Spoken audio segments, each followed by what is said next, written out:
గళమెత్తి నిన్ను నేను గానమాడేదను. రాజుల రాజువని రక్షణ దుర్గమని నీ కీర్తిని నేను కొనియాడేదను.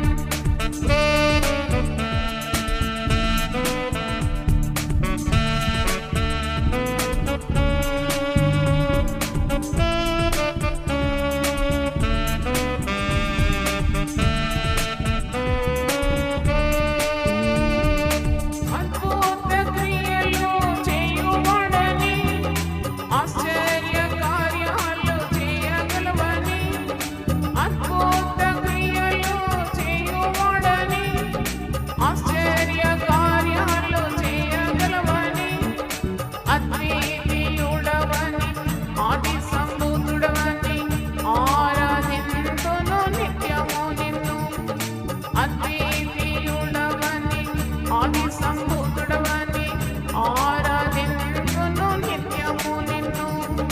హల్లెలూయా నా యేసునాథా, హల్లెలూయా నా ప్రాణనాథా, హల్లెలూయా నా యేసునాథా, హల్లెలూయా నా ప్రాణనాథా. గొప్ప దేవుడవని శక్తి సంపన్నుడవని గళమెత్తి నిన్ను నేను గానమాడేదను. రాజుల రాజువని రక్షణ దుర్గమని నీ కీర్తిని నేను కొనియాడేదను.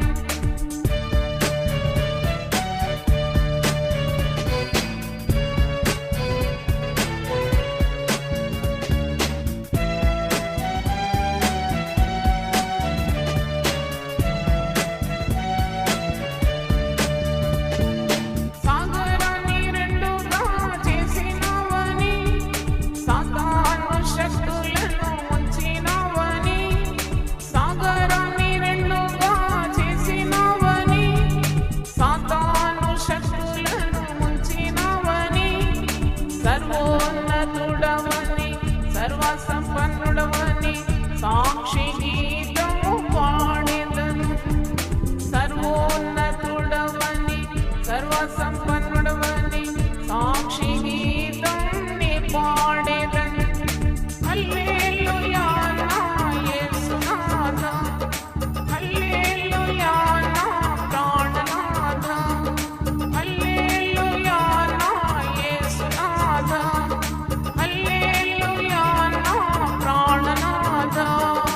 గొప్ప దేవుడవని శక్తి సంపన్నుడవని గళమెత్తి నిన్ను నేను గానమాడేదను.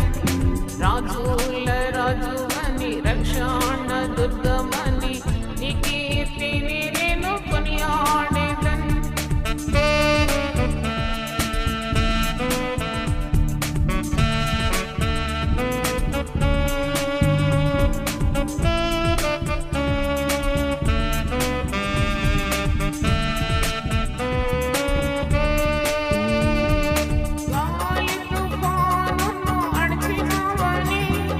సంపూర్ణ శాంతిని ఇచ్చినవని, గాలి తుఫానును అణచినవని, సంపూర్ణ శాంతిని ఇచ్చినవని, శక్తిమంతుడవని శాంతి ప్రదాతవని మహిమ గీతం నీ పాడేదను.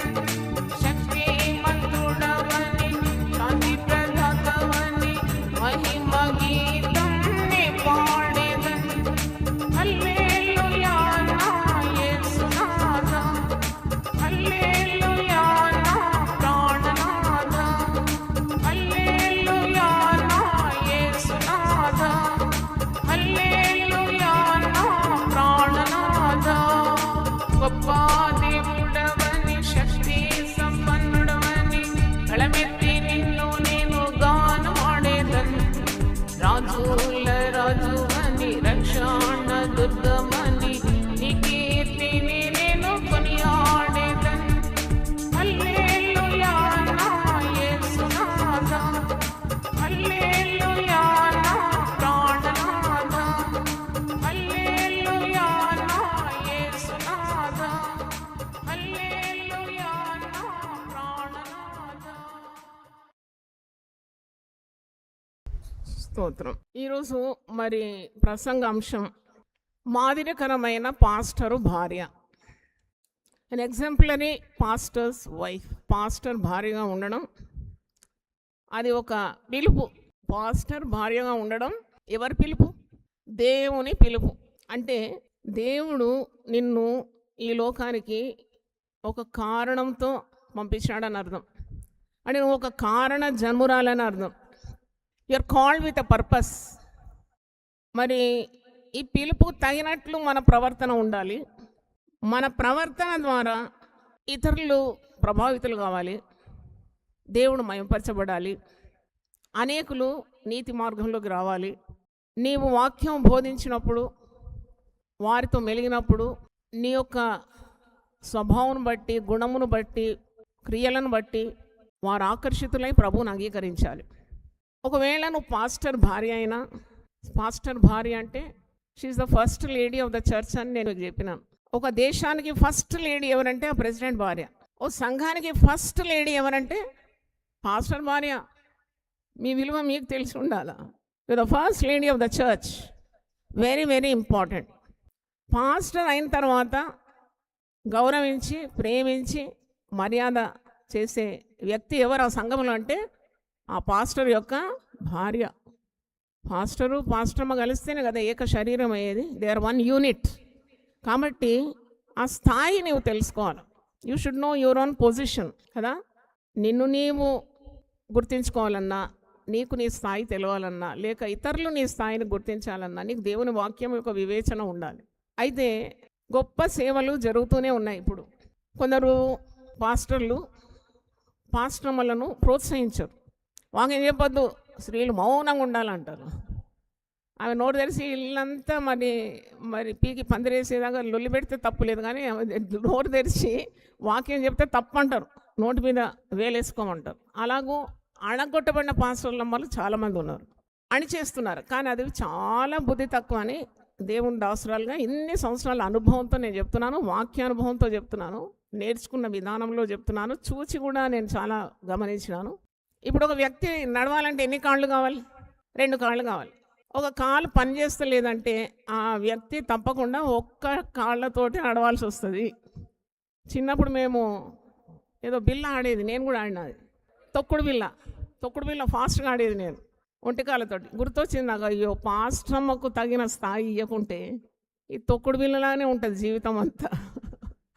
అయితే పాస్టరు తప్పకుండా తన సగటు శరీరం, అర్ధాంగి, జీవిత భాగస్వామి, సహకారి, ఫలించే ద్రాక్షావల్లి, ఆమె తగిన రీతిగా మర్యాద ఇవ్వకుంటే, లేక గౌరవం ఇవ్వకుంటే, ప్రేమించకుంటే మరి ఆమె నిరుత్సాహపడాలనా, ఆమె ఫలించకుండా ఉండాలనా?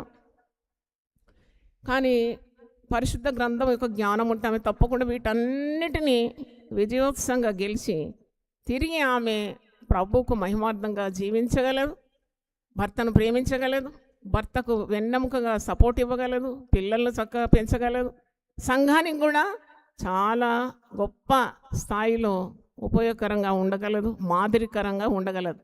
తప్పకుండా అది సాధ్యం. అది నీకు అసాధ్యమేమో, కానీ దేవుని నీవు పట్టుకుంటే తప్పకుండా అది సాధ్యమే. కొన్నిసార్లు పాస్టర్మని చూసినప్పుడు పాస్టర్మలు పై చేయి ఉంటుంది వాళ్ళది. వాళ్ళు కొద్దిగా విద్య ఎక్కువ ఉండొచ్చు, సామర్థ్యం ఎక్కువ ఉండొచ్చు, వాళ్ళే నడిపిస్తారు, వాళ్ళే పాటలు పాడతారు, వాళ్ళే ఆరాధనలో ముందుంటారు, సండే స్కూల్ తీసుకుంటారు, యూత్ తీసుకుంటారు, అన్నీ తీసుకుంటారు. వాళ్ళు చేయలేని పని ఏం లేదు. ఆయన ఏ పని చేయడు. ఏ పని చేయకున్నా పరిశుద్ధ గ్రంథంలో ఆయనకి ఏం పేరు పెట్టినారు? శిరస్సే. మరి అప్పుడు ఆయనను అణగదొక్కే అవసరం ఏం లేదు. దేవుడు నీకు ఇచ్చిన శిరస్సు కాబట్టి నువ్వు కలుపుకోవాలి, ప్రార్థన చేయాలి, ప్రేమించాలి. దేవుడు నీకు ఇచ్చిన మరి శిరస్సు భర్త. అప్పుడు నువ్వు పెత్తనం చేయడము, ఆయనను అధికారంలో మరి అణిచివేయడం అలా కాకుండా పరిశుద్ధాత్మ నియంత్రణలో, పరిశుద్ధాత్మ ఆధీనంలో చక్కగా, అంటే ఆయనకిచ్చే ఘనతనిస్తూ, నువ్వు చేస్తే పనులు చేస్తూ, ఇప్పుడు నువ్వు చేసినా ఆయన చేసినా ఇద్దరు కలిసి అదే పని కదా. మరి ఒకవేళ ఆయన సైలెంట్ సపోర్ట్ ఇస్తున్నాడా, లేక నీవు సైలెంట్ సపోర్ట్ ఇస్తున్నావా? ఏది ఏమైనా మీరు ఇద్దరు కలిసి దేవుని రాజ్యాన్ని తప్పకుండా కడుతున్నారని నేను భావిస్తున్నాను. దేవుని స్తోత్రం. We cannot under estimate. ఎప్పుడు కూడా మీరు తీర్పు తీర్చొద్దు, ఆమెనే చేస్తుంది ఆయన ఏం చేయడని. ఆమె వెనుక తప్పకుండా ఇతను నిలబడుకుంటే ఆమె చేయలేదు కదా. There is a great man behind every great woman. అలాగే ఒక గొప్ప స్త్రీ చాలా వాడబడుతుందంటే కూడా ఆ స్త్రీ వెనుక ఒకవేళ బాధ పెట్టే భర్త అయినా కానీ, కష్టపెట్టే భర్త అయినా కానీ, ఒక భర్త అంటూ ఉన్నాడు. ఒక రాకెట్ వెనుక నిప్పు ఉంటేనే ముందుకు పోతుంది అది. అందుకే ఒక కంబస్షన్ లాగా పనిచేసినా దేవుని చిత్తమే. ఆమె దాన్ని కూడా గెలిచి ఆమె ప్రభువును మహిమపరుస్తుంది, అనేకులను ప్రభు తట్టు తిప్పుతుందంటే ఆ స్త్రీ కూడా గొప్ప మహానుభావురాలే. Her life is not easy. ఆమె జీవితం అంత సాఫీగా జరిగిపోవడం లేదు. ఆమె అన్నిటినీ భరిస్తుంది, వహిస్తుంది, ప్రేమిస్తుంది. దేవుని వాక్యం యొక్క జ్ఞానం చేత తన కుటుంబాన్ని ఏకతాటి మీద నడిపిస్తుంది. అట్టి స్త్రీలందరి కొరకు ఒకసారి చప్పట్లు కొడదామా? అయితే మరి ఇద్దరు కలవాలి. పరిశుద్ధ గ్రంథం అంటుంది, ఒక్కరు 1000 మందిని తరిమితే ఇద్దరు కలిస్తే 10,000 మందిని. కొందరు స్త్రీలు అంటే నాకు అనుభవం ఉంది కదా, కౌన్సిలింగ్ చేసి అంటారమ్మా, ఎంత చెప్పినా వినిపించుకోవడమ్మా, ఆయన పద్ధతే వేరు, ఆయన రూటే వేరు, నా రూట్ వేరు. నేనన్నా అలా కాదు, దేవుడు నీకు భర్తనిచ్చినప్పుడు భర్తను గౌరవించాలా. తప్పకుండా ఆయన స్థానం ఆయనకున్నది. పరిశుద్ధ గ్రంథంలో కానీ దేవుడు చెప్పిన మాటల్లో కానీ నువ్వు ఆయనకు తగిన మర్యాద ఇచ్చి, ఆయన ఎంత చేస్తున్నాడనో కాదు కానీ నువ్వు చేసే పని సక్రమంగా చేస్తే నీ ఇంపాక్ట్ తప్పకుండా అతని మీద ఉంటుంది. ఇన్ఫ్లుయెన్స్ అంటారు ఇంగ్లీష్లో. తప్పకుండా నీ ప్రభావం ఆయన మీద పడుతుంది. అందుకే ఓ స్త్రీ, నీ భర్తను నువ్వు మార్చుకుంటావో లేదో నీకేం తెలుసు? ఓ పురుషుడా, నీ భార్యను నువ్వు మార్చుకుంటావో లేదో నీకేం తెలుసు? అట్టి భార్యలకు ఓర్పు కావాలి. నేనంటాను 3 మాటల మీద ప్రసంగం చేసినాను. ఓర్పు, నేర్పు, మార్పు అని చేసినాను. ఓర్పు కావాలి, నేర్పు కావాలి, మార్పు కావాలి. దేవుని సేవ చేయాలని ఆశ చాలా ఉత్తమమైంది. కానీ ఆ పిలుపుకు తగినట్టు ప్రవర్తించడం, మాదిరికరమైన జీవితం జీవించడం, అనేకులను ప్రభు బాటలో నడిపించడం అంత మామూలైనది కాదు. అందుకే యేసు ప్రభు అన్నాడు, ఎవరైనా నన్ను వెంబడిస్తే తప్పకుండా వాడు తను తాను ఉపేక్షించుకోవాలి. Self denial. ఇక నువ్వు కాదు, నీలో జీవించినది ఎవరు? క్రీస్తే. అంతగా నీవు సహించుకొని, అంతగా నీవు అణిగి మణిగి, ఎందుకంటే దేవుని నామం ఘనపరచబడాలి. నా ద్వారా సంఘానికి నష్టం రాకూడదు, నా భర్త చేసే సేవకు నష్టము రాకూడదు, నేను ఒక ఆటంకంగా అడ్డుగా మారకూడదు. నన్ను దేవుడు ఈ విధంగా ఒక పాస్టమ్మ స్థాయిలో పిలిచినాడు, ఒక సేవకురాల స్థాయిలో పిలిచినాడు. నా పూర్ణ హృదయంతో, నా పూర్ణ బలంతో నేను దేవుని ప్రేమిస్తున్నాను కాబట్టి నా సాయశక్తుల ఈ సేవ కొరకు, ఈ దైవజనుని పిలుపు కొరకు, నాకు ఇచ్చిన పిలుపు కొరకు నేను కుటుంబంగా దేవుని సేవలో పాల్గొంటాను అనే ఆ దర్శనం కలిగి ఉండాలి.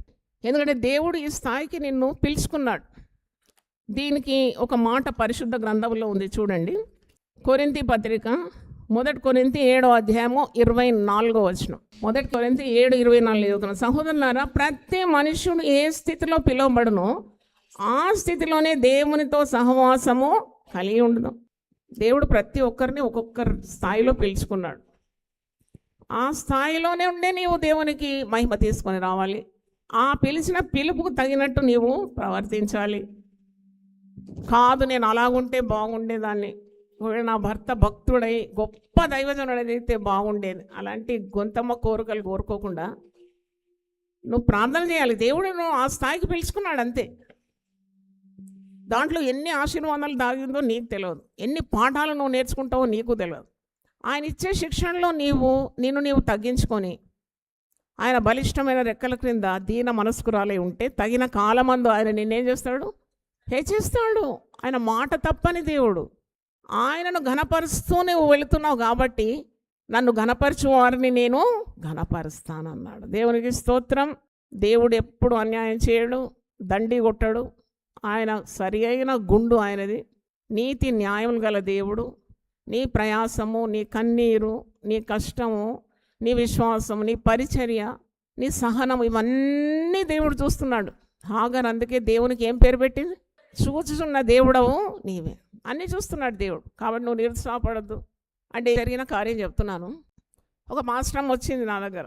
ఆమె చెలికత్తెతో, ఆమె సిస్టర్ ఇంకొక సహోదరిని తీసుకొని వచ్చింది. ఆఫీస్ రూమ్లో అపాయింట్మెంట్ తీసుకొని వచ్చింది. మాస్టర్ అమ్మ మంచిగా ఉంది, చక్కగా, మరి ఒక 35 సంవత్సరాలు ఉంటుంది. ఆమె ఏమన్నదంటే, అమ్మా నాకు అస్సలు ఆయనతో ఉండబుద్ధి అయితే లేదన్నది. అరే ఏమైంది నీకు? నీకేమైంది? నీ భర్తతో ఉండబుద్ధి కాకుండా మరి ఎట్లా అంటే, ఆమె అన్నది, నేను ఒకటైతే ఆయన ఒకటంట, నేను ఒకటంటే ఆయన ఒకటి, నేను ఇదంటే ఆయన అదంటాడు. అరే అట్లనే ఉంటారు. భర్త భార్య సంబంధం అంటేనే strong opposition makes a strong government కాదా? మరి ఒక గవర్నమెంట్ ఎప్పుడు స్ట్రాంగ్ ఉంటుందంటే స్ట్రాంగ్ అపోజిషన్ ఉన్నప్పుడు ఉంటుంది అన్నమాట. ఆయన చేసిన దానికి అన్నిటికీ సై సై అని గంగిరమ్మ ఎదురులాగా నువ్వు ఊపితే అది ఎటు కాదు. ఆయన చేసిన అంటే the success of a couple is that every time a man works out something behind there will be a woman who says is wrong. అంటే నువ్వు చేసే తప్పు అని చూపెట్టడానికి ఉన్న ధైర్యము వెనుకున్న స్త్రీకి ఉండాలి. అప్పుడే కరెక్ట్ డెసిషన్కు వస్తారు. కాబట్టి నువ్వెందుకు అలా మాట్లాడుతున్నావు అంటే, లేదమ్మా నేనే ఆరాధన నడిపిస్తాను. ఎంతమంది వస్తారు మీ సంఘానికంటే? 30 మంది వస్తారు అన్నాను. నేనే ఆరాధన నడిపిస్తాను, నేనే స్త్రీలస్ నడిపిస్తాను, నేనే సండే స్కూల్ నడిపిస్తాను, నేనే మరి అన్ని కార్యక్రమాలు నేనే చేస్తాను, నేనే వండుతాను, నేనే వడ్డిస్తానంటే దాంట్లో ఏంటి?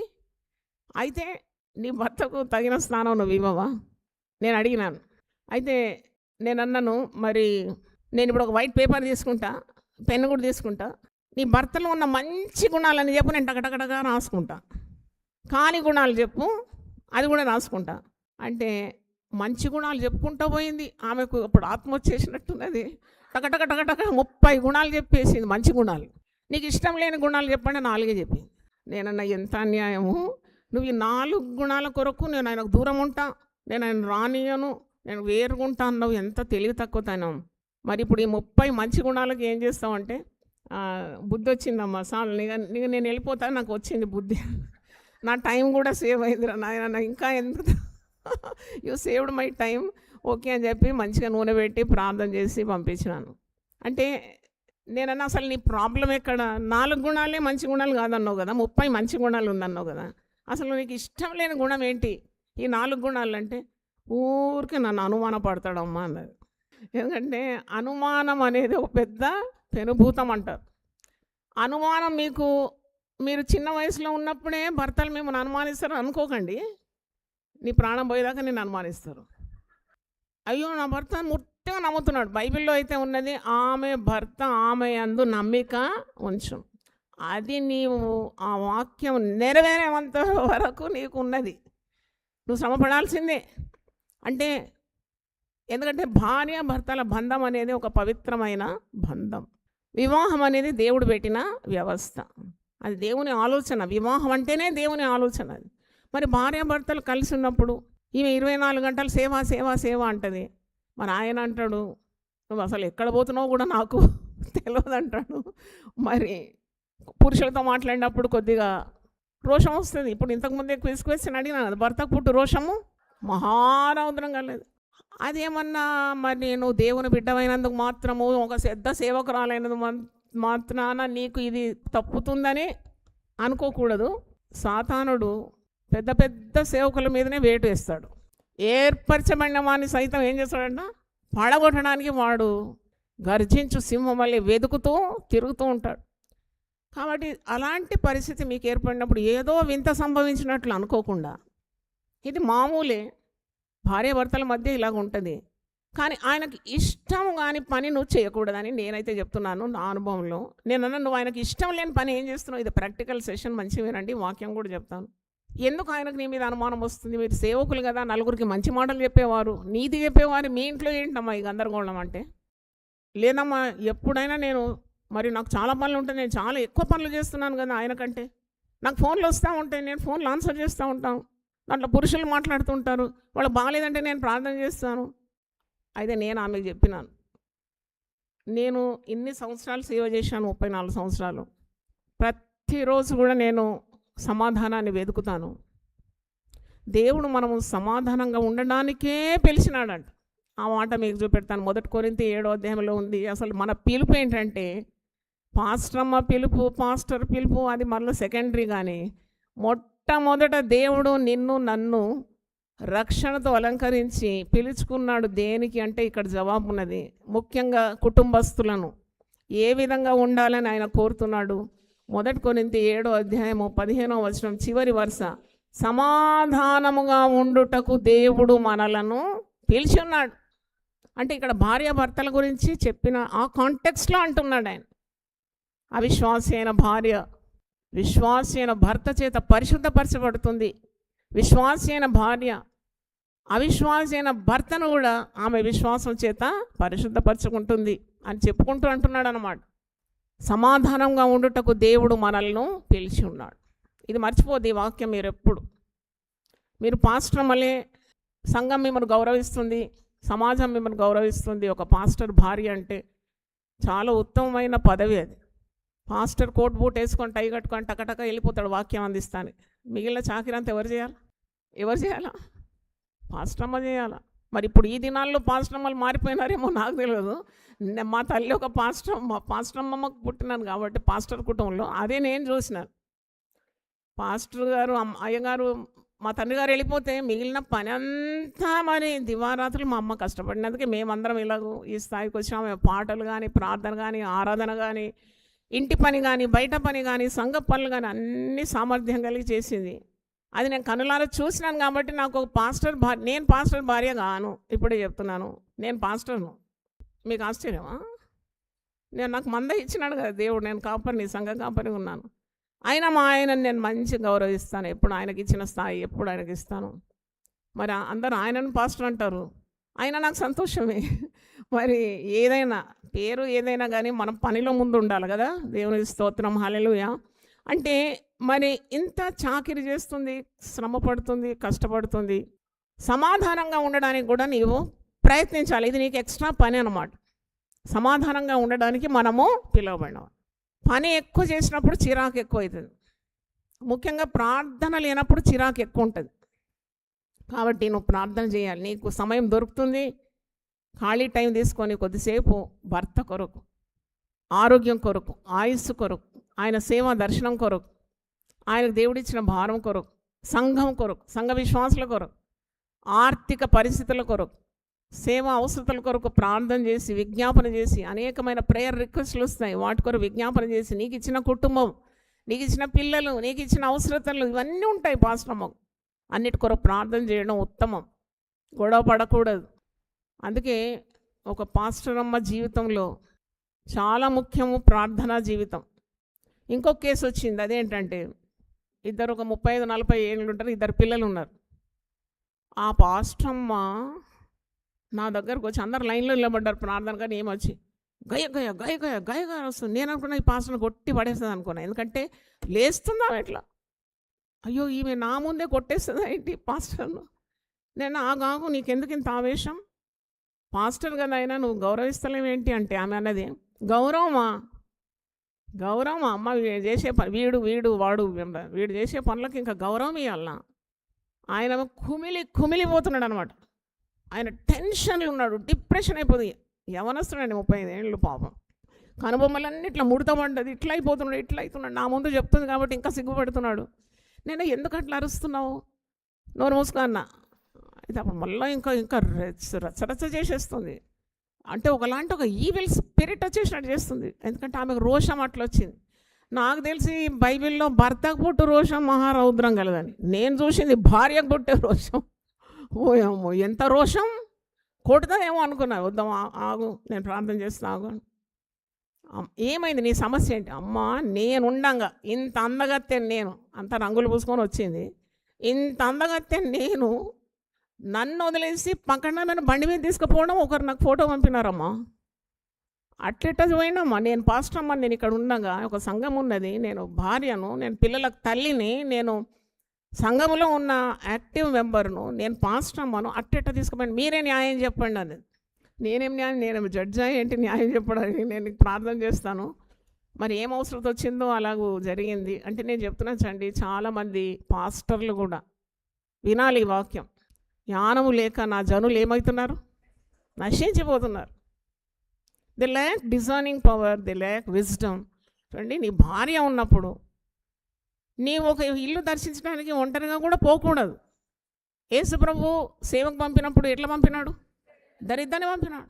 నీకు భార్య ఉంటే భార్యను తీసుకొని పో. ఒక స్త్రీ ఒంటరిగా ఉన్నప్పుడు, ఒక విధవరాలు ఒంటరిగా ఉన్నప్పుడు, భర్త లేడని తెలుసు, ఆమె ఒంటరిగా ఉందని తెలుసు, మళ్ళీ ఎందుకు పోవాలి? బుద్ధిహీనుడు అనేక దెబ్బలకు, బుద్ధిహీన వీపుకి ఏం పడుతుందంట? దెబ్బలు పడతాయి. నీ బుద్ధి లేకుండా ప్రవర్తిస్తే కుటుంబం కూలిపోతుంది. భార్య ఎట్లా సహిస్తుంది?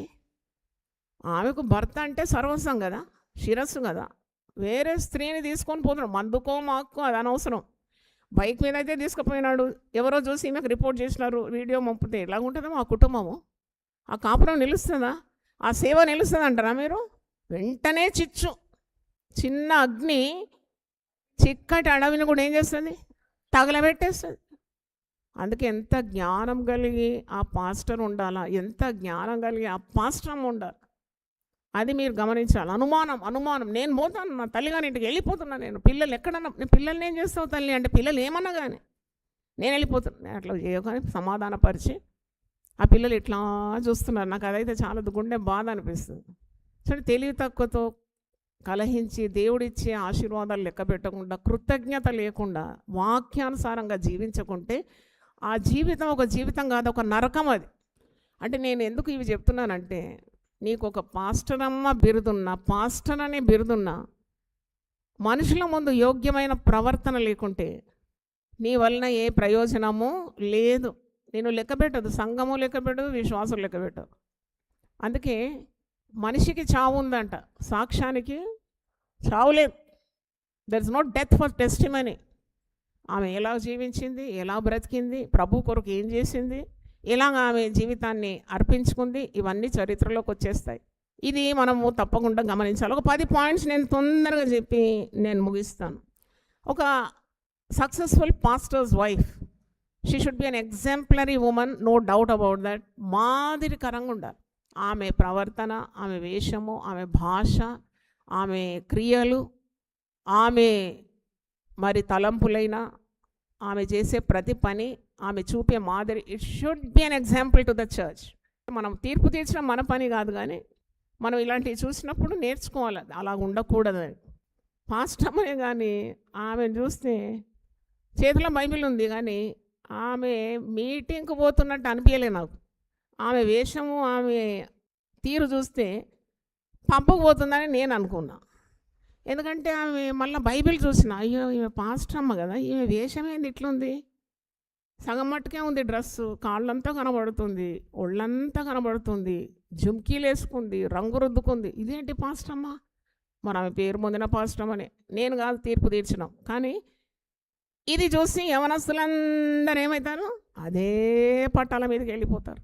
ఏంటి మా పాస్టర్ అమ్మ చేస్తే నాకేమైంది అని అంటారు. కాబట్టి నీవు చెడిపోయేది కాకుండా, ఒక్క నక్క ఏం చేస్తుందంట తెలుసా సామెత? ఒక్క నక్క వనమంతా చెడిపేస్తుంది. కాబట్టి పాస్ట్రమ్మ జీవితము మాదిరికరంగా ఉండాలి. రోజు లేచి మీరు సామెతలు 31 చదవాలి.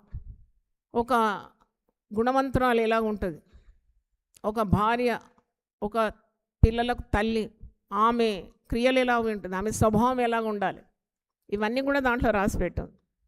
నేను బిల్లీ గ్రామ్ గారి భార్య గురించి చదివిన. బిల్లీ గ్రామ్ అంటే వరల్డ్ రెనౌండ్ ఇంటర్నేషనల్ స్పీకర్, దైవజనుడు.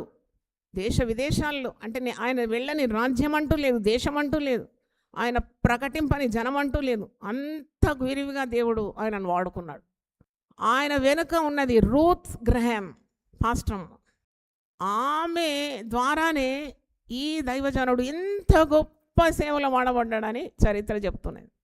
అందరూ బిల్లీ గ్రామ్ని చూస్తున్నారు, కానీ బిల్లీ గ్రామ్ కానీ వెనుకున్న మోటార్ అంటే ఆ పవర్ హౌస్ ఎవరో కాదు, రూత్ గ్రహామ్. నేను రూత్ గ్రహామ్ చరిత్ర చదివినప్పుడే నేను నేర్చుకున్నాను. ఆమె ప్రతిరోజు సామెతలు 31 ఉదయం లేవగానే చదివేస్తుందంట. మార్నింగ్ మీరు షుగర్ బిల్ వేసుకుంటారు కదా, అట్లా ఇది చదివినాకనే పనులకు పోతుందంట. అయితే ఆమె చరిత్ర చదివినప్పుడు ఆమెకు కుటుంబం నడిపించడం చాలా కష్టతరమైందంట. ఎందుకంటే పాస్టర్ వెనుకుండి 5 పిల్లలను పెంచి పోషించాల, మరి ఇంటి అవసరతలన్నీ చూడాల, బిల్లీ గ్రామ్ గారు ఎప్పుడు ఇంటి పనికి దొరకరు. ఆయన పూర్తికాల జీవితం అంతా సేవ కొరకే అర్పించుకున్నాడు కదా. మరి కుటుంబం ఎలా ఉంది? 5 పిల్లలను కన్నాడు కదా. వారు ఎవరు చూడాలి అంటే ఈ పాస్టమ్మ బాధ్యత తీసుకుంది. మరి ప్రతిరోజు వాక్యం చదవడం, వాక్యం నేర్చుకోవడం, వాక్యం పిల్లలకు బోధించడం, పిల్లలను క్రమశిక్షణలో నడిపించడానికి సర్వ ప్రయత్నాలు చేసి కన్నీటి ప్రార్థన చేయడం. ఇలా ఉండగా టీనేజ్లో పిల్లలు వచ్చినారంట. 5 పిల్లలు కూడా ఒకేసారి 14 to 20 ఏజ్లో వచ్చేసినారంట. ఎంత కష్టపడుతుందంట. అసలు బిల్లీ గ్రామ్ కానీ ఈమెను ప్రశంసించడానికి కూడా సమయం లేదంట ఆయనకు. భర్తలు ప్రశంసిస్తే ఏమంటారు? పాశ్చాత్య దేశంలో అయితే లవ్ యూ హనీ అని అంటారు. మన దేశంలో చెల్లదు కానీ మనకు తెలుసులే సార్లే అంటాం మనం మోటోలం కదా. హాయ్ మై డార్లింగ్ అంటే నోర్మోయి అంటాం. అక్కడ అట్లా కాదు, హనీ అంటారు, డార్లింగ్ అంటారు, అది అంటారు, I love you so much, ఇట్లా మాటలు ఆడేస్తారు. ఆ మనుషులు, ఆ స్త్రీలు చాలా పడిపోతారు. ఆ మాటకు ఉన్న పని అంతా చేసి పెడతారు. మనం చాలా తెలివిగా వరం కదా. అయితే ఈమె 5 పిల్లల కొరకు ఎంత ప్రయాసపడ్డది, ఎంత కన్నీళ్ళు గార్చిందంటే, కానీ లాభం లేకుండా ఆమె కన్నుల ఎదుటనే పిల్లలు దారి తప్పుతున్నారంట. ఒక్కొక్కరు దారిపోతున్నారంట. సాధారణంగా సేవకుల గృహంలో జరిగే కార్యం నేను చెప్తున్నాను. బీ అలర్ట్, జాగ్రత్తగా ఉండండి.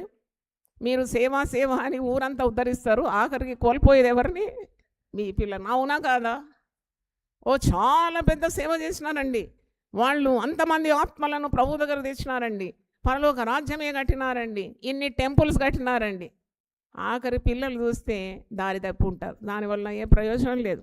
అందుకే ఒక పాస్టమ్మ కావాలి. వెనుకుండి భార్య ఆమె కన్నీళ్లతో ప్రార్థన చేస్తే కానీ కుటుంబము మంచి పేరు స్థాయి పొందుకోదు. అయితే ఈ 5 పిల్లలు కూడా విచ్చలవిడిగా తిరుగుతున్నారంటండి. ఇది వినండి, మీకు తెలియలేదు. మీరేం నిరాశపడొద్దని చెప్తున్నాను. పెద్ద మగపిల్లలు ఇద్దరు కూడా దారి తప్పి డ్రగ్స్కి అలవాటు అయిపోయినారంట. ఆడపిల్లలు పబ్బులు పార్టీలను తిరుగుతున్నారంట. ఒక్కరు కూడా రూత్ గ్రాహం చెప్పినట్టు వింటలేరంట, తల్లి చెప్పినట్టు వింటలేరంట. అప్పుడు రూత్ గ్రాహం అనుకుందంటే, నేను ఇంత ప్రార్థన చేసినాను, ఇంత ప్రయాసపడ్డాను, ఎటుపోయింది నా ప్రయాసం, నా కన్నీరు ఎటుపోయింది? నేనంటున్నాను, వాక్య జ్ఞానం చేత వాక్యము ఆధారం చేసుకొని మీ కన్నీరు ఎప్పుడు నిష్ఫలము కాదు, మీ ప్రయాసము ప్రభువునందు ఎప్పుడు వ్యర్థము కాదు అంతే. మరి రూత్ గ్రాహము ఆమె ధైర్యాన్ని విడిచిపెట్టలేదండి. నేను నమ్మిన వాడిని నేను ఎరుగుదును కనుక నేను సిగ్గుపడాను. ఆమె ప్రార్థనలో పోరాడి ప్రేమతో, అటు ఆమె ఎంత కష్టపడిన స్త్రీ అయినా కానీ భర్త రాగానే భర్తను ప్రేమతో ఆహ్వానిస్తుంది, భర్తకు పరిచర్య చేస్తుంది. ఎందుకంటే ఆయన దైవజనుడు. ఆయన కష్టపడి వాక్యం అందించి ప్రసంగం చేసే వాళ్ళకి తెలుస్తుంది ఆ వీక్నెస్ ఎట్లుంటుంది. వాళ్ళను మరి ఆయనను గౌరవించి ఆయనకు పరిచర్య చేసి, ఈ పిల్లలు తప్పదాగి ఇంటికి వస్తే వాళ్ళ కొరకు మరి కాచుకొని ఉండి వారిని మరి ప్రేమతో ఆహ్వానించి భోజనం పెట్టి, ఎక్కువ నీతులు కూడా చెప్పకపోయేదంట. ఇక్కడ స్త్రీలను చూస్తే నీతులే చెప్తారు, దినమంతా అరుస్తూ ఉంటారు కదా. అట్లా చేయదు, ఇటు చేయదు, అట్లా ఏం చెప్పలేదంట. ఆమె మౌనంగా ఉందంట. కొందరు ఆడపిల్లలు ఇంటికి వస్తలేరంట, ఇల్లు వదిలేసి బాయ్ ఫ్రెండ్స్తో తిరుగుతున్నారంట. బిల్లీ గ్రామ్ చరిత్ర ఇలాగ ఉందంటే నాకు చదివి నేను ఆశ్చర్యపోయినాను. అంత గొప్ప దైవజనుడి కుటుంబంలో పిల్లలు ఈ విధంగా క్రమం తప్పడం ఏంటి అనుకున్నాను. కానీ అదన్నీ మేలు కొరకు అవుతుంది. దేవుని ప్రేమించిన వారికి, అనగా ఆయన సంకల్పం చొప్పున పిలువబడిన వారికి సమస్తము మేలు కొరకే జరుగుతుంది. కాబట్టి నువ్వు ఎప్పుడు కూడా పరిస్థితులు తారుమారైనా, పరిస్థితులు స్థితిగతులన్నీ మారినా ఎప్పుడు కూడా దేవుని వాక్యాన్ని వదిలిపెట్టద్దు, ప్రార్థన వదిలిపెట్టద్దు. ఎందుకంటే తప్పకుండా అంతిమ విజయము ప్రార్థన చేసేవారికి. దేవుని స్తోత్రం. Final victories for those who pray. అయితే ఆఖరికి ఈమె ఇలాగూ మరి పెద్ద కుమారుడు ఇంట్లో వదిలేసి చాలా 2-3 సంవత్సరాలు అయిపోయినాక తిరిగి వస్తే కూడా బిల్లీ గ్రామ్ గారు, మరి తల్లి, తన భార్య ఇద్దరు వేచి ఉండి ఆయనను తప్పిపోయిన కుమారుడు తిరిగి వచ్చినట్టు స్వీకరించి వాడిని శుభ్రం చేసి వాడిని భయపడొద్దని చెప్పినారంట. ఒక కుమార్తెకైతే 4 సార్లు డైవర్స్ అంట. ఆయన డాడ్ ఐఎమ్ కమింగ్ హోమ్ అంటే వెల్కమ్ అన్నాడంట. ఎంత ప్రేమ అండి ఇది! ఈ ఇద్దరి హృదయాల్లో పిల్లల పట్ల అది ఏం ప్రేమ అంటారు? అది దేవుని ప్రేమ. దేవుని స్తోత్రం. ప్రేమ లేకుంటే మనం పరిచర్య చేయలేం. మొదట ఇల్లు గెలవాలి, మళ్ళీ ఏం గెలవాలి? రచ్చ గెలవాలి. ఇంటిలోనే ఇంటి సభ్యులకే నువ్వు ప్రేమ చూపెట్టుకుంటే ఇక ఎవరికి చూపెడతావు ప్రేమ? నా గిన్నె నిండి ఏం కావాలి? పొర్లాలి. మరి ఇప్పుడు వారు ఆ పిల్లల పట్ల ఎంత ఎంత క్షమించడం, వారిని పరిచర్య చేయడం, ప్రేమతో వారిని ఆలింగనం చేసుకోవడం. అప్పుడు పిల్లలకు చివరికి ఏమనిపించిందంట, మేము ఎక్కడ పోయినా ఇలాంటి ప్రేమ అయితే మాకు దొరకదు, ఇంత సుఖశాంతులు మాకు ఈ లోకంలో దొరకదని చెప్పి 5 కూడా తిరిగి ఇంటికి వచ్చినారంట. దేవునికి స్తోత్రం, చప్పట్లు కొట్టి దేవుని స్తుతిద్దాం. ఆ 5 కూడా అంటే ప్రార్థన ఫలం గురించి నేను చెప్తున్నాను. Pastors family is not very easy. ఒక పాస్టర్ కుటుంబం అంటే, సంఘాన్ని వారు ఏలుతున్నారు, నడిపిస్తున్నారంటే సాతానుకు చాలా మంట ఉంటుంది. ఎప్పుడు ఈ కుటుంబాన్ని పడగొట్టాలి, చెల్లా చెదరు చేయాలని వాడు సర్వదా కత్తులు నూరుతూ ఉంటాడు. కానీ భయపడే అవసరం లేదు.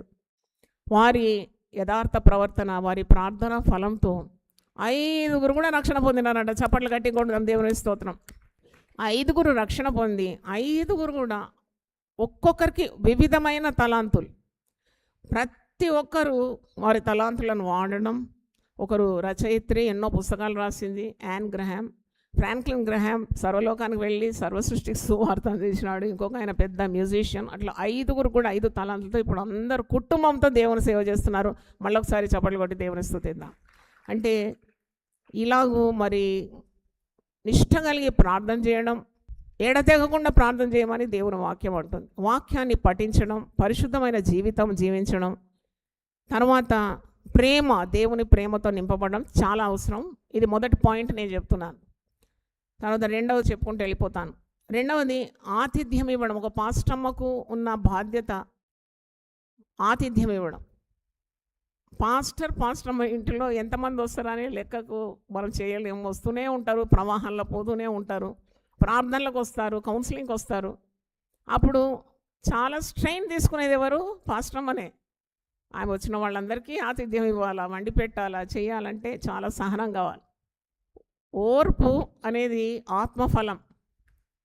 Patience is the fruit of the spirit. Patience is the mother of all virtues అంట. అంటే ఓర్పు అన్ని సుగుణాలకు తల్లి. కాబట్టి పరిశుద్ధ గ్రంథంలో ఉంది, మీరే రెఫరెన్స్ ఇస్తాను, చదువుకోండి. 1 పేతురు 4:9 నుండి 11 వచనాలు మీరు చదివితే ఆతిథ్యం తప్పకుండా ఇవ్వాలి, అది సేవలో భాగం. హెబ్రీ పత్రిక 13 పౌలు అంటున్నాడు, ఆతిథ్యం ఇవ్వ మరవకుడి. అలాగూ చేసి కొందరు దేవదూతలకు కూడా ఆతిథ్యం ఇచ్చినారని. అబ్రహాం, సారాలు ఆతిథ్యం ఇచ్చి గర్భఫలాన్ని పొందుకున్నారు. మూడోది చూసినప్పుడు ప్రతి పాస్టర్మ కూడా జ్ఞానం దేవుణ్ణి అడిగి పొందుకోవాలి. జ్ఞానం లేకుంటే నువ్వు సంఘాన్ని రాణించలేవు, నీ కుటుంబాన్ని చక్కని విధానంలో తీసుకొని వెళ్ళలేవు. ప్రసంగి 10:10లో ఒక మాట ఉంది, ఇనుప ఆయుధము మొద్దుగా ఉన్నప్పుడు చాలా బలం ప్రయోగించాలండి. అది జ్ఞానము చేత పదును చేసిన ఎడల ఆ కార్యము తొందరలో సఫలమైపోతుందని. అదొకసారి చదవండి, ప్రసంగి గ్రంథం 10:10. అంటే నువ్వు ఏ విధంగా జ్ఞానము కొరకు అడిగి పొందుకోవడం, నీ ప్రతిదిన దినచర్యలో జ్ఞానం ఎంత అవసరం అది నీకు అర్థమవుతుంది. ఇనుప ఆయుధము మొద్దుగా ఉన్నప్పుడు దాన్ని పదును చేయని ఎడల పనిలో ఎక్కువ బలం వినియోగింపవలను. అయితే కార్యసిద్ధికి జ్ఞానమే ప్రధానం. మరి జ్ఞానం అంటే ఈ లోకరీతిగా ఉన్న జ్ఞానం ఉన్నది, దేవుని గురించిన జ్ఞానం ఉన్నది, వాక్య జ్ఞానం ఉన్నది, చెడు కార్యాల గురించి జ్ఞానం కూడా చాలామంది సేకరించుకుంటారు. టిక్టాక్లు, రీళ్ళు బాగా చూస్తారు, ఒకటి టైం పోతూనే ఉంటుంది. 2-3 గంటలు చూస్తారు లోకంలో ఏమవుతుందని. కానీ అది మనకు అనవసరం. కొద్దిగా తెలిసి ఉండాలా ఏమవుతుందని. Awareness is good, but not wasting your time on it. కాబట్టి నీవు ప్రతిరోజు ఒక పాస్టమ్మగా అడగాల్సింది పైనుండి వచ్చే జ్ఞానం. ఈ పైనుండి వచ్చే జ్ఞానం గురించి యాకోబు గ్రంథం 3వ అధ్యాయము మీరు చూడండి. పైనుండి వచ్చే జ్ఞానము ఎలా ఉంటుంది? 17వ వచనం. అయితే పైనుండి వచ్చే జ్ఞానం మొట్టమొదట పవిత్రమైనది, తర్వాత సమాధానకరమైనది, మృదువైనది, సులభముగా లోబడినది, కనికరంతోనూ మంచి ఫలంతో నిండుకొన్నది, పక్షపాతమైన వేషధారణ లేనిదై ఉన్నను, నీతి ఫలము సమాధానం చేయువారికి సమాధానమందు విత్తబడు.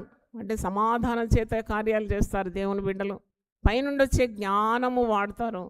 అది ఎప్పుడు సమాధానకరమైంది, పవిత్రమైంది, పరిశుద్ధమైంది, త్వరగా లోబడినది, కనికరము, దయతో, ప్రేమతో నింపబడినది పైనుండి వచ్చే జ్ఞానం అని అర్థం. సరే, ఇప్పుడు 4వది మరి ఒక పాస్టమ్మ కానీ నువ్వు ఎప్పుడు అడగాలి, పొందుకోవాలి. అంటే చాలా చాలా గొప్ప ప్రసంగాలు చేయొచ్చు, పెద్ద పెద్ద ఉపదేశాలు ఇస్తావేమో, పెద్ద పేరుందేమో, కానీ ఒక స్త్రీకి కావలసిన మొట్టమొదటి లక్షణం ఏంటి అని పేతురు తన పత్రికలో అంటున్నాడు. నువ్వెంత గొప్పదానివైనా కానీ ఈ స్వభావం ఉంటేనే నీకు మంచి పేరు, మంచి కీర్తి కలుగుతుంది. నేను చదువుతున్నాను, 1 పేతురు 3:4 ఒక మాట, సాధువైనట్టు మృదువైనట్టునైన గుణమను అక్షయాలంకారము గల మీ హృదయపు అంతరంగ స్వభావము మీకు అలంకారముగా ఉండవలెను, అది దేవుని దృష్టికి మిగుల విలువగలదండి. దేవుని దృష్టికి విలువగల చేయాలి మనం ఎప్పుడు. అంటే ఒకవేళ నీకు సామర్థ్యం ఉండొచ్చు, చాలా గొప్ప అభిషేకం కూడా దేవుడు ఇచ్చి ఉండొచ్చు, నువ్వు ఇట్ట పెట్టగానే దయ్యాలు పడుతుందేవో, అదంతా ఒక ఎత్తు. కానీ ఈ స్వభావం కలిగి ఉండడం దేవుని దృష్టికి విలువైనది, సాధువైనట్టు, మృదువైనట్టు. భర్తతోనన్నా, పిల్లలతోనన్నా, సంఘానికి వచ్చేవారితోనైనా, సంఘ పెద్దలతో మాట్లాడేటప్పుడు కానీ, ఎన్నో విభాగాలు ఉంటాయి సంఘంలో. ప్రతి ఒక్కరితో శాంతియుతంగా మాట్లాడడం, తెలివితో మెలగడం, దేవుని జ్ఞానంతో నింపబడడం, ఆ దేవుని ప్రేమతో కృపాసహితంగా నీ సంభాషణ, సారవంతంగా నీ సంభాషణ. కొలసి 4:6 మీ సంభాషణ ఎలా ఉండాలి?